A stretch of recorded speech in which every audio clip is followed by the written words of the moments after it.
So it's here, it's finally here. The question that you all wanted to be answered, we finally have a date for.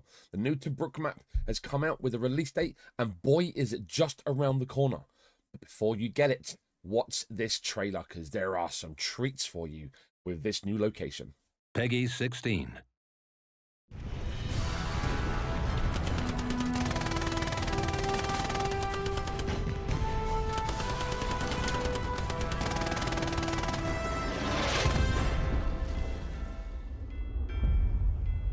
Tobruk, a name etched into the records of World War II, a fortress city shaped by centuries of conquest.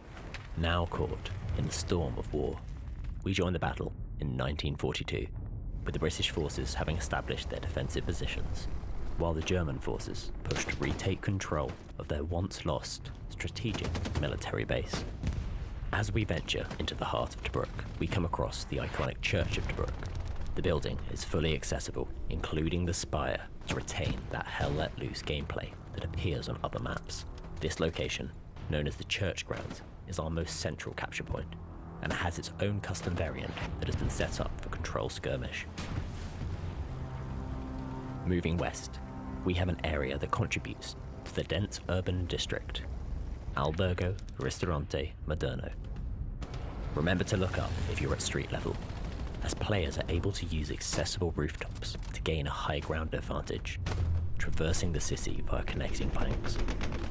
This unique capture point provides players with a new fighting experience to Hell Let Loose. Into the north and out of the urban environments, we come across an area that provides players with a new gameplay experience, the Desert Rat Caves. As the name suggests, this area will allow players to participate in close-quarter battles within a small cave system. Featuring varied elevations, the caves allow for close-quarters combat without restricting vehicle access.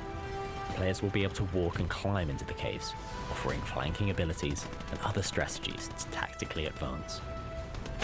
This location, along with others, highlights our design philosophy.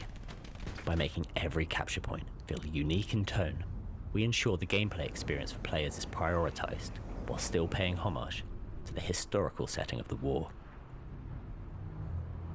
Far in the west in German territory, we find a desolate wasteland known as the Tank Graveyard. This build-up of destroyed tanks is the result of a previous German armoured assault attempt on Tobruk, which ended in defeat. From dead tanks and large craters to clouds of smoke and exposed rock formations, players have a variety of cover options to aid their advance. Moving deep into British territory, we find the road to Sanusi Mine.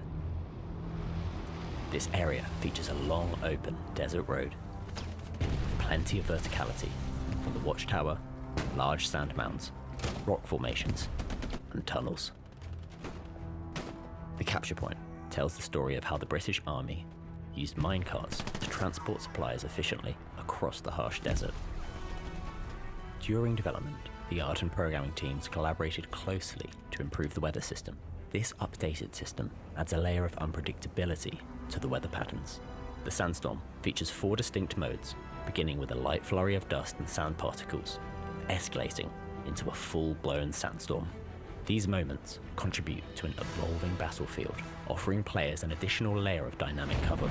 New tactics will arise as commanders use the sandstorm to launch counterplays or surprising attacks under the cover of the storm. Alongside the new map comes new DLC, which includes the addition of much requested facial hair. Scope out the competition as part of the long-range desert group, or battle for the city, decked up as the Western Desert Campaign Unit. You can join the battle yourself on April the 2nd, as we fight it out in warfare, offensive, and skirmish game modes, as the assault on Tobruk commences.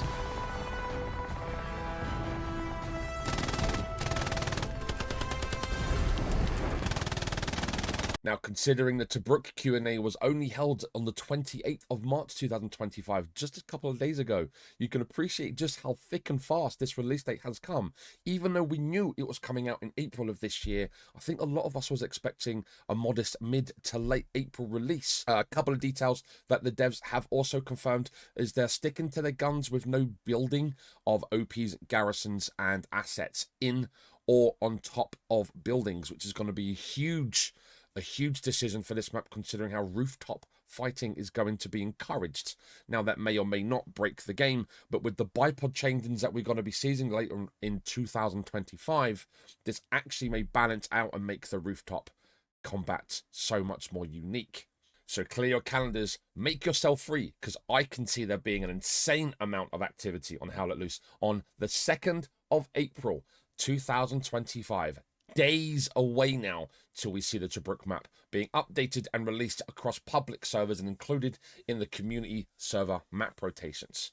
So I hope the hype is all worth it, and I cannot wait to see you guys on the battlefield. Catch you later.